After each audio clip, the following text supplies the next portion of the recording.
and welcome to Open. I'm Rhina Valentin, your host de Café con Leche for the next hour, coming to you from BronxNet Studios, inviting you to get social with us online.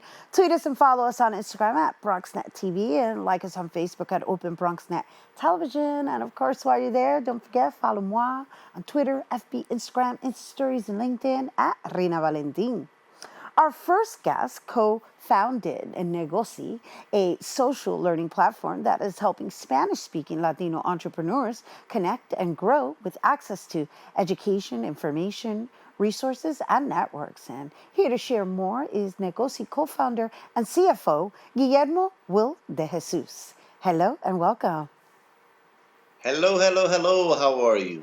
Thanks for having me. I really appreciate it. Oh, yes. Well, we are excited to have you and excited to share with our viewers this wonderful, innovative tool that you've created. And before we even start discussing Negozee, let's talk a little bit about your background because, obviously you're the CFO, but I'd like to share with which means obviously you're very crafty in finances.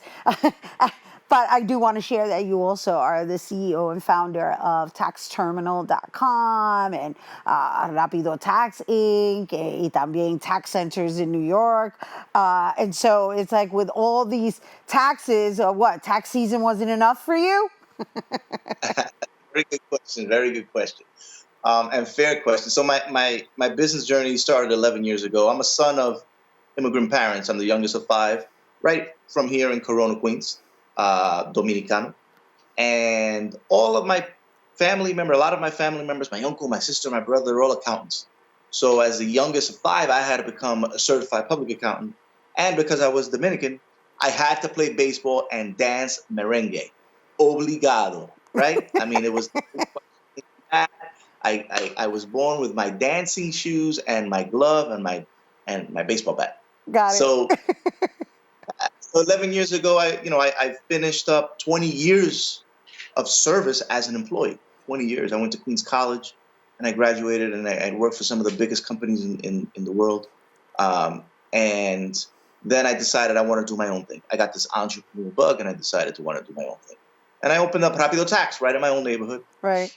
And then I realized really quickly that it's really cold during tax season. It's really and a lot of my general market people were very much into online.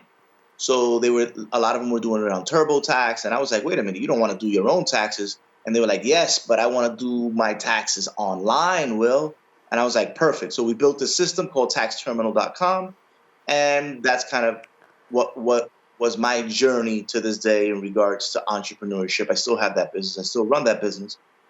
And then I got with our CEO, Tony Martinez, and our COO, Cristina Villanueva, to build this social learning and professional networking platform that is Negozee.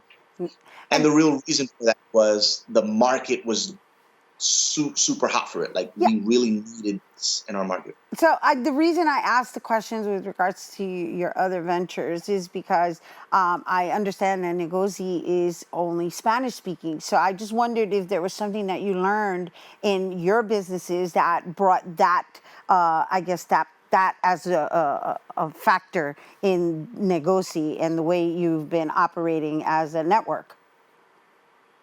Right. So I realized in those 8, 9, 10 years of running business with Latinos that they lack a lot of the resources that they need in order to scale their business. 50% of all businesses, regular businesses, general market businesses, fail within the first 2 years. That's 50%. Right. But 90% of all Latino businesses fail within the first year.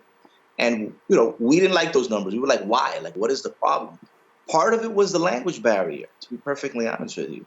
The resources may be there, but they're not all there in Spanish, right? And English is not the easiest language to learn in this country.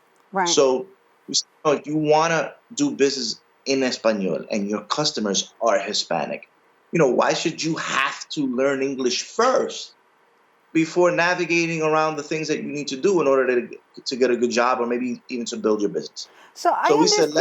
Sorry. I thought you were completed with your thought. Sorry. Go ahead. That's no, that's cool. I'm good. Yeah, no, I was going to ask, like, what made you decide to launch this during the pandemic, though? Negozee, that is. So that was kind of it wasn't planned, right? We didn't plan to actually do that. What happened during the pandemic is we ended up doing a lot of things online, and we said, wait a minute. Right. Normally we in-person events, and then we drum up a lot of local events throughout the country, and then at the end of the year we have national events or regional events. But then that had to stop. We were like, wait a minute, how are we going to reach these people online now? And then that's kind of where our audience was a lot more open during the pandemic to really engage with us Right. via Zoom, webinars, and digitally. Yep. So walk us through Negozee and its evolution, right? Because you just mentioned events. It sounds like it's a membership. And so events would mean in person. Membership, I understand that you launched an app. And obviously we've already introduced all of the services that are being offered. So, but what does it look like to become part of Negozee? Good question. So it's free, right? That's the good news. It's free, and there's a certain amount of courses that you could actually engage in. These are the courses that we think you absolutely need in order to even get started as a business person in anywhere in the country, as a Latino, as a Hispanic speaking Latino, especially. And you also have, it's free to connect with other professionals nationwide. All of that is free. Now, if you want the premium content, right? If you want all of our courses, which right now we have 24 entrepreneurial courses in Spanish from dozens of Hispanic speaking creators and presenters, then it's $28 a month. That's the investment for each of our negociantes, so to speak. Got Now, it. that being Wait. But pause for 1 second, because I want to know what these courses entail and what industries you cater to, if not all. Good question. So right now, a lot of our entrepreneurs are restaurateurs, tax preparation, mortgage, business services people, okay? And it goes all the way down to the small mommypreneurs or the couplepreneurs that have a small business. Maybe they have a bakery, maybe they have un salon. It's all of these regular service restaurant, Main Street businesses So is it that are small out there. business? It's safe to say we're talking small businesses. And I like that you use mompreneur, because I identify as a mompreneur. And I understand that it's women who are opening up the majority of the small businesses now. That's right. It's either women are killing it in the small business world, and most often the woman of the household or the one administrating all of the business anyway, even if the man is involved in the business. She's the one Right. doing the accounting and doing the payroll. She's the one finding the accountant and all that stuff. The guy's out there kind of maybe grinding out and maybe making some sales and operating. So Got it. yes, the entrepreneur, the woman professional is very, very key to us in this platform. So obviously you're a finance individual. So what kind of finance courses do you offer? Right. So my signature course is Cómo organizar tus ingresos y gastos. It's a pain point for a lot of small businesses, right? They know how to have a bank account, but they really don't know how to put together financial statements, an income statement, maybe even a balance sheet. So I walk them through the basics of cómo organizar tus ingresos y gastos. We also have taxes, right? How to structure your business the right way so you pay as little taxes as possible, which is super important, right? I can't tell you how many people go down the business journey and they get the first thing wrong, which is how do you want to structure your business so that you're covered in regards to limited liability, but also your tax planning is correct. So everything from when you very much start your business from day one, all the way to growing, right? Marketing, social marketing, why you need a website, what you can do with your website, all of those things that are part of the entrepreneurial journey in the early days are what we try to cover. We also do things like how to open up a corporation with an ITIN number when you're an immigrant in this country and you're undocumented. Okay. So that's a big one as well. Believe it or not, there are Well, I would imagine so, because they want the business, and I'm sure there's a hesitation in being undocumented, right? right, that's right. And the truth is you can do business in this country as an undocumented individual, and you can do business in this country when you're not even in this country. Got it. You can be Mexico, you can be the Dominican Republic. You can totally do business in the States. So before we go, what tip would you offer to somebody who is an entrepreneur or who's considering becoming an entrepreneur, or even somebody who's undocumented who really wants to take those first steps in I guess, reaching out to your establishment, Negozee? Like, what does that look like? So first thing for the undocumented people, I would say that I want to equivalently say that the fact is that they can open up a business in this country in various formations. Generally, they do open it up as an Inc., as a C Corp, and they can get an EIN, and they can do business legally in this country. And that goes the same for somebody who's not in this country who wants to also do business in this country from where they are.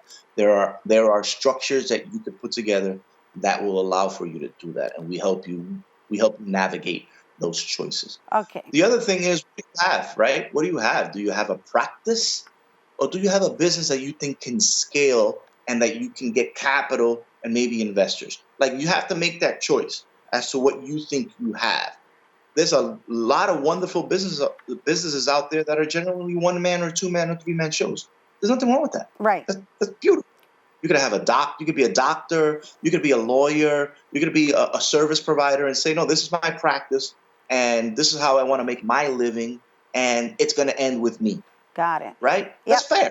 And so, really, because we're running out of time, what does the community of Negozee look like in numbers right now?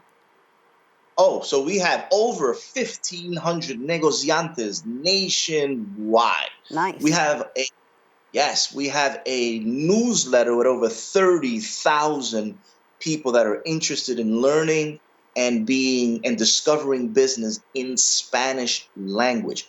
Also, believe it or not, we have the best sponsors and partners that we could have ever even thought. We didn't even know that was going to be a thing for us. We have Chase, Square, Zero, ADP, Thin Habits. All of these great companies are down for our cause because they want to support the cause, and they know that the economic trajectory for the Latino businesses are going high, and they want to be part of it. They want to be in front of us. They want to hang out with us.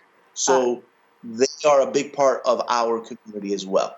That's wonderful. Well, thank you for bringing it here to our viewers, everyone. Guillermo Will De Jesús, Negozee co-founder and CFO, talking everything small business and entrepreneurship. If you guys are interested, you can certainly visit Negozee, and that's NEGOZEE.com.